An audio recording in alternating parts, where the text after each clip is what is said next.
Hello and welcome to this week's edition of Coffee Club. Myself, Robert Grieve, with me this week, Roger Hannah. Great to be back here at Bella Vita. Well, it's good. It's good to have you back, Robert. You weren't here last week with Bill Lakey and David Frail. I watched it from afar, and I think they were making fun of you for going and playing golf. I had a day off last Wednesday, and I went and played a game of golf, and David Frail was giving me a bit tight. I've got one thing for David Frail.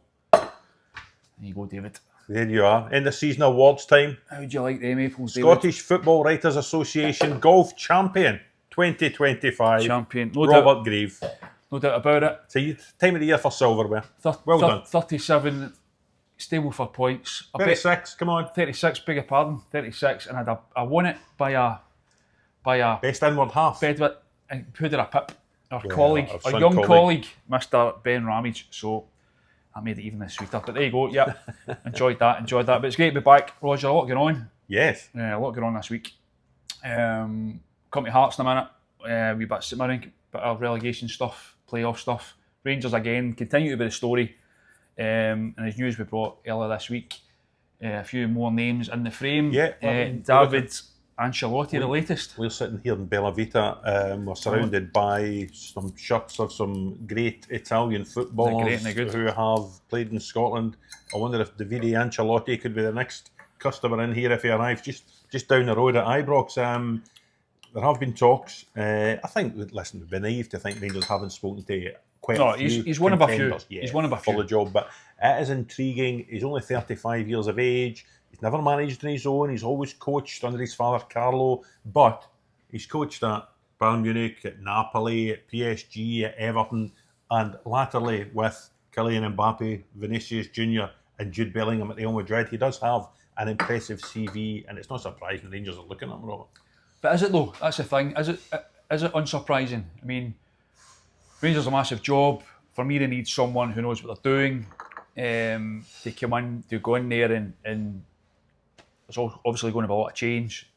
You're not surprised by it, albeit the name, because you hear the name Ancelotti, you look at his CV. Yep, okay, he's worked at some massive clubs because of his dad, but I find it a little bit surprising that they could potentially be going for somebody who's, the word yesterday was used, a novice. So what level do Rangers get a manager from, though? You know, there's been I've heard a couple of radio callers saying Rangers should go and get Mikel Arteta.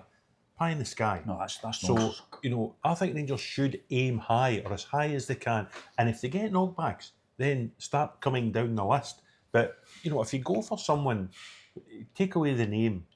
If it was Roberto Grieve, indeed, and you had been Carlo Ancelotti's number 2 for the last 7 or 8 years, and gone round all these huge clubs and had that success, then people would be commending Rangers for going and speaking to you. I'm not saying I'm not necessarily it's a bad thing. I'm just saying when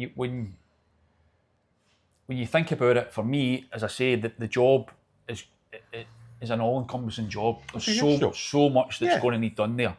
And is that the job for a 35-year-old, albeit he's worked with one of the greats of the game, in close quarters, obviously his father, but is that the right job for him? Listen, at the same time, I've got a lot of guys text me. At the same time, I think if you appoint anyone, it's a risk. Yeah. There's a real element of gamble to it. And if you look back at Rangers history, appointing Walter Smith back in the day was a risk. 1991, you know what I mean? Appointing more recently Steven Gerrard was a risk, and they won the league. So yeah, listen, I'm just kind of thinking out loud. In the face of it, because of the name, I think it's great. It'd be great for Scottish football, that kind of thing. But I'm just wondering if, I don't know. It's one of these ones that will either be a huge success or it could be a huge failure almost. You know what I mean? It's almost as if it could be. There's not to say it's coming. Yeah, that's the thing. We know that. Ancelotti could speak to Rangers and say, we know that. Listen, guys, this isn't for me. No, but we're talking about him because of the name, primarily. Yeah. That's why, let's be honest about it, that's why. And because we know there have been talks. And there clearly has been talks. Sources in Italy and in Spain in the last few days. There's clearly been serious, genuine interest there. That's absolute fact. But we do also know, or I'm led to believe certainly, that there are 3 or 4 others who are still in the frame, who are still on the list, and who are going to be spoken to. That's the thing though, if Rangers are looking at someone like Davide Ancelotti, a 35-year-old who's been a coach and a fitness coach and who doesn't have, is that the template of what they're going to be looking at, you think? Because I'm also led to believe that Russell Martin, and I wrote this right way back at the start when Philip Clement was sacked, that Russell Martin was high on the list, and I'm still led to believe that is the case. So again, that's another, albeit he's got managerial experience clearly. It's another younger guy.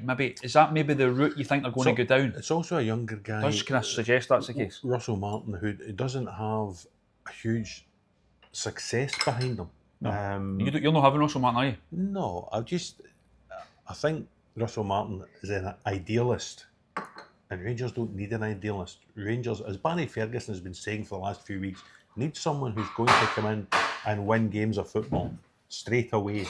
Now, I don't mind guys who have their own style of football. Ange Postecoglou had his own style and it was immensely successful. Brendan Rodgers came back and changed the style to his more possession-based football, and it's been successful. But those guys, when they came to Glasgow, they had histories of success. Postecoglou had won titles in Australia and Japan. Rodgers had success with Liverpool and Swansea. They knew how to win titles. Russell Martin's win percentage at MK Dons, Swansea and Southampton doesn't shake the chandeliers. And when he left Southampton, they were on course to be the worst team in English Premier League history. I just don't see the attraction. I think he's got an identity as a manager. I think that's maybe one of the things. I think if you're looking to put a stamp on a club and a stamp on a team and have an ID of a team, I think he's someone who ticks that box. I think he's someone who brings in his own ideas, and I think that's maybe part of it. I think that's generally part of why he's someone who's in their thinking. I'll be happy to sit here in 12 months' time and say I got it wrong if Russell Martin comes in and wins the Premiership. Yeah, well, time will tell on that. But we know there are a number of other candidates they're looking at. Interestingly, Barry Ferguson spoke yesterday. I wasn't at the press conference, but he spoke and he said he thought there'd be some kind of news or something updated in a few days. I think that's going to be more about him. I'm not so sure there'll be a new Rangers manager in the next. I just wonder if things will start falling into place. Kevin Thelwell's already in as a sporting director. There are guys behind the scenes working with Patrick Stewart now who have been appointed as well. I think after the Hibs game on Saturday, things will fall into place. I think Barry and his coaching staff will probably move on. I think a new manager will come in, and I think you'll see confirmation in the next few days or weeks of the 49ers Enterprises and Andrew Cavenagh, and you'll get a bit more meat on the bones of what it all means for Rangers. I think that's very clear. That's for me the takeover. From what I'm led to believe, the takeover is 99.9% done. I think if there are any Rangers fans out there who are still concerned that that's not going to get through, it is going to get through. We're almost certain it's going to get through. Of course it is. But you think things have to move quickly. One of the things Barry keeps talking about is how, because pre-season's not far away, there's a European Champions League qualifiers, things need to get moving fast. The new manager does not have time. I was speaking to Leon Balogun the other day, someone who's prepared to wait to find out, but listen, he's not a priority for Rangers, but they need to get things moving. But they do need to get things moving. And Leon Balogun, fair play to him, he's willing to wait. Others won't be willing to wait. There are guys like Yanis Hadji who's out of contract. I think Tom Lawrence is out of contract. What happens with Václav Černý? Does he just go back to Wolfsburg and is forgotten about? There will be issues. John Souttar's only got a year to go in his deal as well. There'll be issues with players coming back. The likes of Rabbi Matondo, I think, is getting sent back from Hanover. There'll be some of the younger players will come back, Leon King, Adam Devine, Cole McKinnon. What happens to all these guys? And what happens most importantly, with incoming transfers? Because it's been shown the current squad can't compete with Celtic over 38 games. They need reinforcements and they need them quickly because the first Champions League qualifier is July 22. Yeah, it's interesting though because you look at Hearts, we'll come to Hearts in a minute, they don't have a manager right now, but they're making decisions on players. George Grant, Barry Mackay, earlier this week told that their contracts are up, see you later. The clubs these days don't necessarily need a manager to make those decisions. The Hearts have got an structure now with Graham Jones in there working with Andrew McKinley. They'll make that kind of decision on, George Grant and Barry Mackay. They've been, especially Barry, has been a peripheral figure this season. They're both the wrong side of 30. It probably makes sense for Hearts to clear a bit off the wage bill. It seems we've got a new manager coming in, so he'll probably want to reshape that squad. They've kept that quiet. He'll probably want to reshape that squad in his own image, Yeah. interesting times for Rangers. As I say, we're right across that Scottish Sun online and in the paper. So keep abreast of that over the next coming days and weeks. We touched on Hearts. Yeah. They've kept it pretty quiet, haven't they? They're looking for a new manager, and as we pretty much everyone's been reporting. In fairness, Your story. No, there was a lot kicking about. In fairness, that those days, Derek McInnes is a man. Yeah. I've been saying for weeks on here.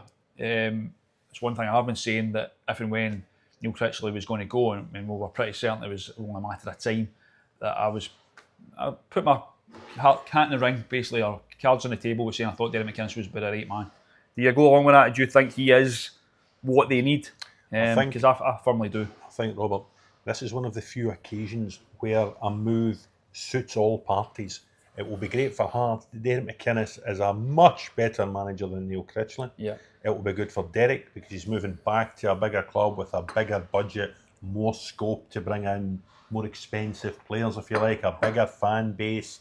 And it probably suits Kilmarnock, because you sometimes get a feel that a club and a manager have sort of reached a natural conclusion. And I kind of get that feeling this season at Rugby Park with Derek. Yeah. I'd love to see him go out in a high. They play Hearts at Rugby Park on Sunday. I think if they win at Motherwell tonight and win against Hearts on Sunday, it's 5 straight league wins for the first time in something like 28 years. So it would be a great way to go. Yeah. But I think Kilmarnock, there'll be changes there. Bobby Wales is going to Swansea, another one of your stories. Danny Armstrong's leaving under freedom of contract. The squad's getting a wee bit older as well. So I think maybe a new manager coming in will be given scope by Billy Bowie to reshape that squad as well. Yeah.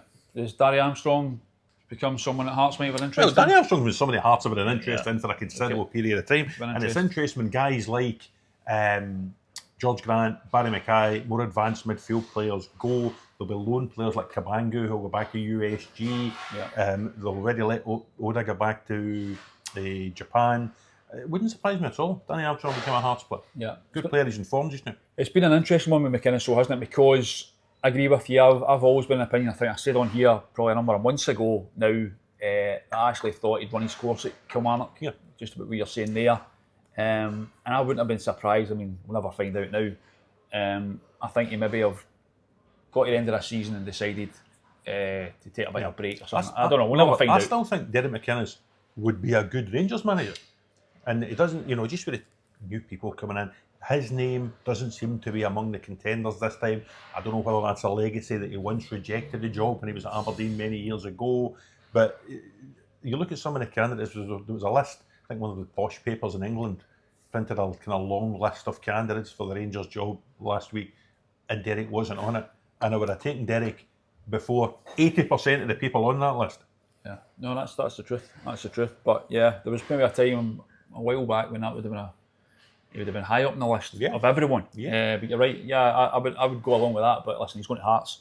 It's a big job, Hearts. There's obviously a lot of change here, but a lot of investment coming in. Tony Bloom is there. It's a good time to go. It's a good time to be the Hearts manager. Yeah. I think that's probably what Derek is thinking. And I think, listen, he got a bit of stick, and Chris Boyd, our columnist, got a bit of stick there at the weekend, sitting alongside him in the Sky studio talking about Derek. It was kind of a bit strange the way it looked. Derek sitting there and Boyd talking about him. I know, I watched it. And I've seen a lot of kind of negative response to that from Killie fans. I hope that Derek gets the send-off that he deserves 100%. for the job that he's done there in the last number of years. Robert, I've said a few times, I was at Derek's first game as Kilmarnock manager. They played Queen of the South at Palmerston in the Championship on a freezing, wet Saturday afternoon. Yeah. It was miserable. Yeah. And Derek took You're them... always miserable, to be fair. That's very true. Derek took them from there into Europe and re-established them as a force in the Premiership.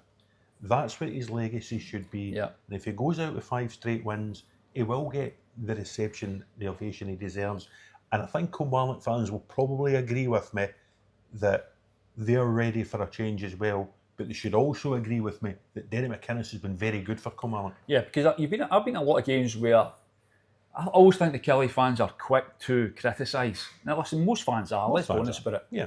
But when you sit in that main stand, there's a little kind of section in front of us. They're actually great. I've had conversations with a few of them. But they are quick to kind of jump, So you're right, in their heart of hearts, maybe they think that is time for change. But equally, I think they'll maybe be irked, as I say, by the way it's going. I don't know. I can't, and maybe that's natural. But I think Derek, it's fair play to him, and it says a lot about him that he's not just jumped. He could easily had conversation with Hearts on Monday or Tuesday and said to Billy Bowie, "I'm off. Yeah. I'm going to use these 2 games as Hearts manager to kind of run over things there. So listen, I've kept you up. All the best. I'm away. Yeah. Get the clubs to sort out compensation, and it's done." No, he's very clearly, and he spoke about this the other day, clearly wants to go out kind of on good terms. Not just with the club and the fans, but with Billy Bowie. I think Billy Bowie's been really good for him. And likewise, I think Derek McInnes has been very good for Billy Bowie and Kilmarnock. Yeah. So I think that's been very important to him. So when do we start talking about Naisy?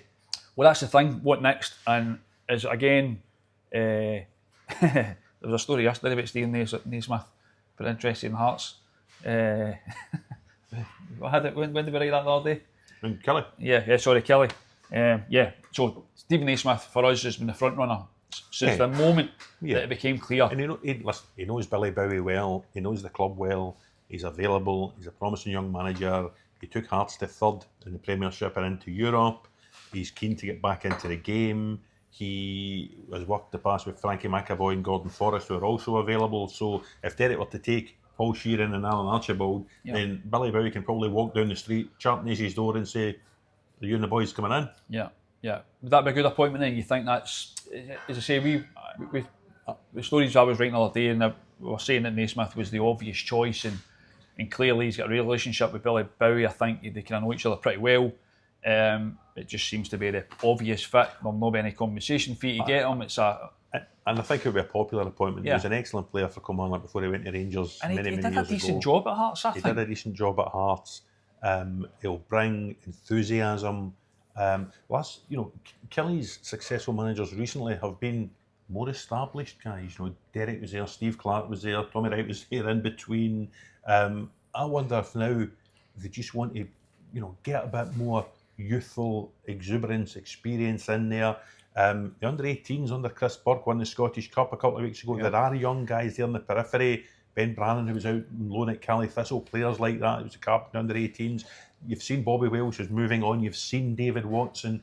And I just wonder if, bringing in Naisy, he will have players he'll have identified to bring in and just get maybe a wee bit more, I don't know what the word I'm looking for is, just bring down the kind of age profile of the squad and have a new look Kilmarnock next season. Yeah.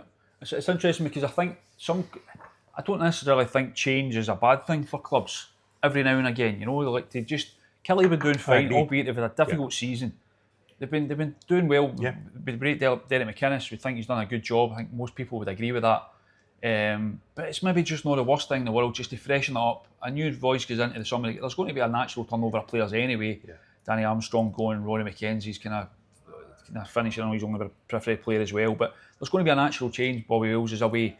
So maybe a new voice, a new manager is just what Kilmarnock need, just to get them to kick on, because they will be looking at the table right now and thinking, why are we not doing what St Mirren are doing? We'll come to St Mirren in a minute, but the clubs that are looking at like St Mirren and saying that's what we should be doing. That's the kind of level of wages we're paying. Of course, that's how we should be. That's where we should be punching. Yeah. So I think it could be good for Hearts. I think it will be good for Hearts. Derek McInnes getting in there. I'm convinced he will make them better. And I think with the investment coming there, I think it's a great time for Hearts. But equally, I think Steven Naismith could be a good appointment for Killie, and I think that could really revitalise them a little bit. Can't really talk about we're recording this on Wednesday morning. There's a full Premiership card tonight. Celtic are at Aberdeen, Rangers, Dundee United, St Mirren, Hibs. Then the bottom six is great. St Johnstone are at Hearts, Ross County are at Dundee. There's Derek McInnes' penultimate game at Motherwell. What about St Mirren? They could still make Europe again. That's 100%. I saw their game against Dundee United at the weekend and they were superb. Genuinely superb. Dundee United were abysmal, I have to tell you, for Jim Goodwin, who's done a remarkable job at United since getting in there, and especially this season. He looked none too pleased standing on the touchline at what he was watching. I thought Dundee United were abject. But as I say, St Mirren, they played some fantastic football. They could have scored 6 goals, Roger. Genuinely, they could have wiped the floor with Dundee United, and it's put them in a fantastic position, ahead of this game tonight against Hibs. I've been really impressed by them. They lost Priusi Olasanya, They actually look better with Mandron and a younger up top. Even Mark O'Hara missed out at the weekend.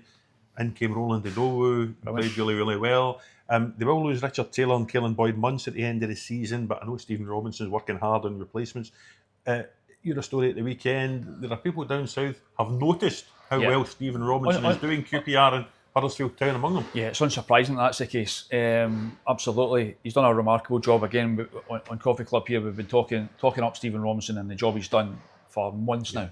They had a little blip and it looked as though there was a fair chance or a possible chance they would make the top 6. I said right at the start, in fact, I think I did one of these with Boydie and I nailed it at that point. St Mirren will finish in the top 6. That was way back at the start of the season. I was certain. They had a wobble and it looked as though they may just miss out, but they didn't. They fought back and they're there on merit. But yeah, the job that he's done, they don't just get results, Roger. Yeah. You know, as I say, Dundee United at the weekend, they played them off the park. Yeah. There was real patterns of play, ball on the deck, passing and movement. Genuinely, they could have scored 6 goals. I think it'll be a really tough game for them tonight. I have to say, Hibs, for me, have been brilliant this season. Even with David Gray, again, we spoke about it, when he was under pressure, Hibs play football the way you want to watch it. You going tonight? I'm going tonight. I think it'll be a great game. I like the way he's balanced the team. You know, I spoke to Zach Hemming yesterday. It looks as if he's probably going to stay. Probably going to sign a permanent deal to stay from next season. They're working hard on getting a few more tied down. Yeah, that back three of Fraser, Gogic and Taylor's worked. I know Taylor's leaving, but he'll slot somebody in there. He's working really hard to get Ryan Alviosu in a permanent deal. He's got Declan John in a permanent deal. You look into the midfield, Phillips, Boyd-Munce and O'Hara have been terrific for him. And despite losing the top scorer, Olasanya, to Houston Dynamo, he's got that front pair on new deals for next season. And they're looking as dangerous as they've ever looked. Yeah. But that said, there is a speculation, there is genuine interest, as I say, reported at the weekend, QPR and Huddersfield. Now, remains to be seen how far that goes in the next few days. I think it has been kind of put on hold because of the games coming up.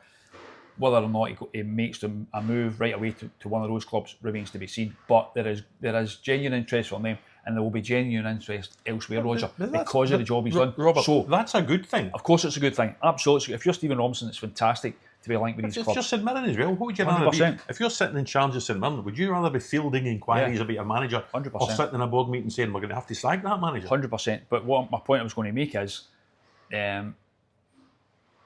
as much as things are going fantastically well for St Mirren at the minute, should they lose Stephen Robinson anytime soon, that's where you think, right, okay, where do they go next? How does that impact on things? Keith Lansley and John Needham and Jim Gillespie come in. Yeah, 100%. I think well, I don't know whether they are, but you'd imagine they've got to be kind of planning ahead for what's potentially going to happen. But I hope Stephen Robinson's there.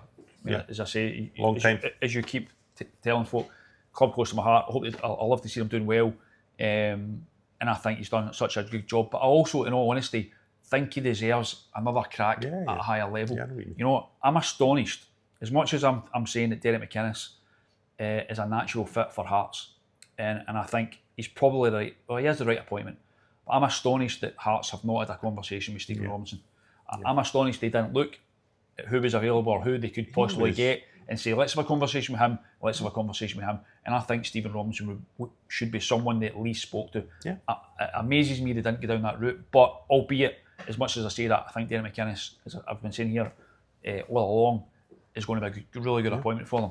But yeah, Robinson's done a great job. I think we're all in agreement on that. So, I think it maybe counted against them when Aberdeen were looking for a manager before they appointed Jimmy Tilleen, that maybe Jim Goodman didn't quite work out for them at Pittodrie, and there was maybe a reluctance here to go back for another St Mirren manager. I think he was maybe just unfortunate with that one, because again, Aberdeen should have been looking at someone like Stephen Robinson, and then who's to say? Jimmy Tilleen has had a good season so far, but if they don't start next season particularly well, who knows? No, I think Stephen Robinson's, he deserves another crack at a higher level, and I hate saying that from a Scotland point of view. Sounding like Boydie talking about Chris Boyd. Derek McInnes. Boydie talking about Chris Boyd. Boydie talking about Derek McInnes, but you know what I mean? I think most St Mirren fans would agree with that, I keep catching sight of your trophy at the corner of my eye. It is trophy season. It's the Scottish Football Writers Association Awards dinner on Sunday night in Glasgow. The awards are getting announced through the week. I had the great pleasure of speaking to Lennon Miller at Motherwell yesterday. He's an impressive boy, isn't he? He is, very impressive boy. He is Scottish Football Writers Association Young Player of the Year. It follows up his PFA Scotland Young Player of the Year award. They play Kilmarnock tonight. They go to Dingwall to play Ross County on Sunday night. I know his dad Lee's got a fast car in Dingwall. Fast car. Fizz him down, Not just a car. whiz him down the road to get his award on Sunday night. Will Dingwall on Sunday be the last time you see Lennon Miller in a Motherwell shirt? Yes, 100%. Lennon Miller will go to Europe. I know there's interest from Celtic. We've been reporting that. David Friel had a story a number of months ago a couple of months ago before the transfer window shut. Celtic have genuine interest in Lennon Miller. There's no doubt about that. But for me, Lennon Miller, I'm almost certain will go abroad. There is interest from various clubs. Yeah, Italy, France, Germany. Everywhere. I spoke to Michael Wimmer about it yesterday as well. He was joking. He's German, saying, "Oh, you should go to Germany," and he was laughing. But I think Michael Wimmer is giving him advice about the future. His dad Lee will be giving him advice. His agent will be giving him advice. And when you look at the successes of McTominay, Gilmour, Ferguson, you see McKenna and McBurney going to La Liga. You see Ollie Burke prospering in the Bundesliga. We've got guys in Belgium. We've got, the world is expanding for Scottish footballers. Wouldn't surprise me at all to see Lennon Miller going overseas. Yeah, I'm absolutely convinced by it. I think the boys, his head on his shoulders. I think as you say, these guys that are out there just now in Europe playing and doing brilliantly. It kind of shows him, and it should show him that there's more out there than just Scottish football. Don't get me wrong. If you're a young Scottish player signing for Rangers or Celtic, if Celtic are interested, if Celtic come in for him, the prospect of working with someone like Brendan Rodgers, albeit I wrote a column at the weekend that with his future beyond next season uncertain, if nothing else, then again, if you're a player, you're going to think twice, I think, about committing your next 5 years of your career to a club where the manager might be changing in 8 months' time. But interesting, last couple of times you've written that Inside Right column in the Sun on Sunday about Brendan's future. I noticed one of the bookies, they put these odds out about next manager betting for such and such a club, and he was really high up the betting to be the next Manchester United manager. I think Brendan Rodgers would be a fantastic Manchester United manager. I think he's the real deal. I've said this, but I know he doesn't rub people up the wrong way. No. Some people kind of don't think he's top notch. I think he is. I think because of maybe the way he speaks, because of the way he sometimes kind of comes across. But I think he's fantastic. I think he's great for Scottish football. I do not, in all honesty, want him to leave Scottish football because I think he's great for our game. Yeah. I think he speaks very well. I think he brings his box office. That's exactly the phrase I used in a column last week. And he brings a kind of gravitas to your game. Yeah. So I don't particularly want to see him leave, but I do think he will leave at the end of next season. That could change. I could be wrong. I'm often wrong. That could change, but. Forget what we're talking about. Where do we get Lennon Miller? But I think if you're Lennon Miller and you've got these options, I could seriously understand why it would be really tempting to go to Italy or of course it would. Somewhere like that and broaden your horizons. The kid, as we say kid, he's such a mature boy. You speak to him, he's really beyond his years. Yes. I mean, I don't know what you were like at his age. Yes. You wouldn't have any sense was him, would you? I wouldn't have thought so. I would be working for the Carrick Gazette in Girvan. The Carrick Gazette? When I was 18 years of age. I certainly wasn't... I was pushing trolleys around Safeway at 18 when I was still in the second year. He's been a success story this season. He's sweeping the boards with all the awards. He was Young Player, PFA Young Player of the Year. He was Motherwell's Player of the Year, I think. As you say, he's our Scottish Football Writers Association Young Player of the Year. He's going to be honoured at the dinner on Sunday night, which we're looking forward to. Yeah, the sky's the limit for him. But yeah, your original question is Sunday going to be the last time we see him in a Motherwell shirt? I would say 100%. Yeah. And by the way, Motherwell are going to they'll get weighed in. Yeah. They're in a great position. The boys under contract. They've played a blinder. Mm-hmm. And I think again it's. They've brought through this young boy who's a talent. Mm-hmm. He's already in the Scotland squad. I think it's all there for him, isn't it? Great to see, isn't it? A young. Oh, it's fantastic. It must be brilliant. Absolutely fantastic. You've got all these options. It must be, and he's got his feet in the ground. I know we keep saying it, but he is. He's He comes across as a great kid, doesn't he? I was the same at 18. I had the option to go to the Air Advertiser or the Ayrshire Post. Big money moves in those days, you know, Robert. $6.50 an hour. Exactly. Lennon Miller has kept Motherwell safe. Derek McInnes has kept Killie safe. Liam Fox has got Hart safe. It's now come down to St Johnstone, Ross County or Dundee. As we say, there's games tonight at Dens. St Johnstone are gone. St Johnstone are going to Tynecastle. If they're gone, who's in the playoff? And are they definitely facing Livingston? Because Livy won 2-0 for Hull last night. Yeah, watched that. Well, I saw the tail end of that game. Yeah. Honestly, last night it does very much look like Livingston will get to the final. Unsurprising. I know David Martindale was speaking the other day about how the playoff situation is great and it shouldn't be touched and it works. It doesn't need changed, but Thistle have not had a chance. You know, they play so many games. They've gone Tuesday, Friday. They looked absolutely dead on their feet last night. Really, the system is weighted against teams who finish third or fourth. Yeah, 100%. And maybe you could argue, well, they've had all season, as David Martindale says, and it's a fair point, they've had all season to finish second or first. So they finished third or fourth. So that's your dinner, you know. That's the way it is. That's it, That's the way of the world. You go into competition knowing what the rules are. So they know the rules, but the SPFL are looking at maybe changing it. Yeah. And I can understand that because as much as it probably suits a club like Livingston who say, well, we deserve to be having an advantage because we were second, and then it suits maybe the 11th team in the Premiership to say, well, we're the Premiership team. I don't know.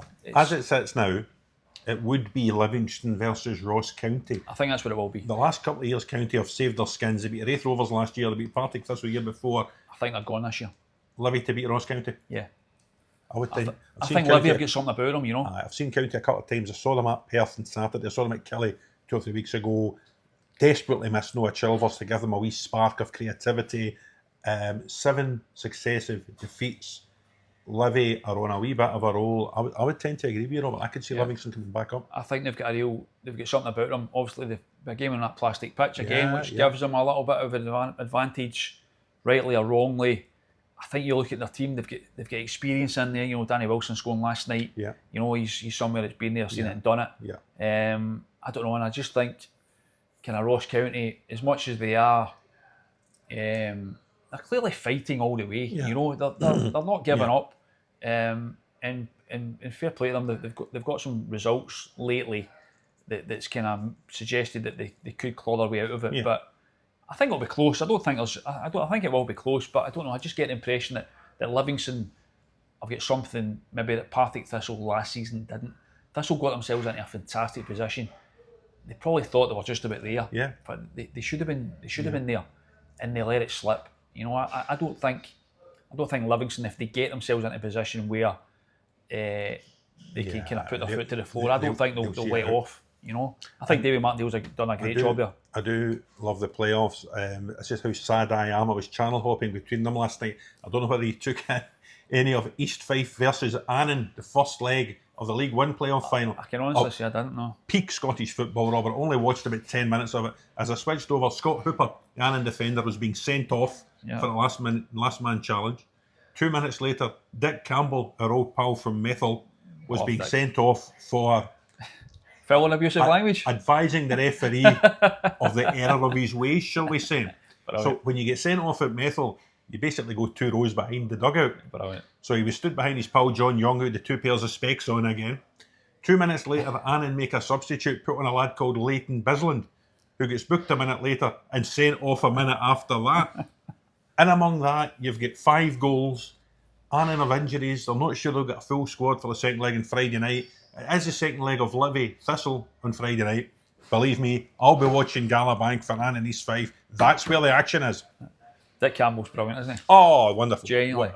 I cannot tell you how great he is. What a man, what a wonderful manager. For Scottish football. He's brilliant. He does a job, doesn't he? Well, I he's like on him the as a brink guy. of taking East 5 up again. I like him a guy, but take him up, man. He does a job. Yep. He does a real good job. Dick, Ian, John Young. They're proper all there. team. Yep. Proper team. Stuart Malcolm, I think they're with them, and they've got the whole thing working again. Big Andy Monroe, who was shortlisted for League 2 Player of the Year, centre half, scored 2 goals last night. Yeah. And one of the stories of the season, Alan Troughton scored his 28th goal in the season. Yeah. He's 39 years of age. Yeah. It's incredible. Saw that. Great stories. Yeah, there's real excitement about the playoffs, isn't there? Yeah. Because you look at, you get right through them, and you say you're done from Partick Thistle last night over to that game, and it's drama, it's excitement, you know, it's wonderful. It's all there for everyone. You've been in the office tonight, weren't you? You're not at a game. In the office tonight, yep. I'm going to go to St Mirren Hibs to see what's happening there. It's been a good season so far, isn't it? We've got a lot happening at the weekend, wrapping things up. A lot of action, a lot of stories. Yeah, and it's does it come down to bottle, you think, in the bottom end of the table, even St Mirren, a bit of, I think it'll be close tonight, you know. I think it will be a tough one for St Mirren tonight. Yeah, but you know, listen, it's the drama we want, isn't it? It's the drama we want. I like the top 6 split, bottom 6 split. 3rd, 4th, 5th and 6th haven't been sorted yet. 10th, 11th and 12th haven't been sorted yet. I was speaking to a St Johnstone fan yesterday who was trying to tell me if St Johnstone win at Tynecastle tonight and Ross County draw with Dundee, and then you get to the weekend and St Johnstone beat Dundee at Perth and Ross County lose at home to Motherwell, St Johnstone can still be 10th and dodge the playoff. So, listen, it's going to be a great finale. Say that again? No.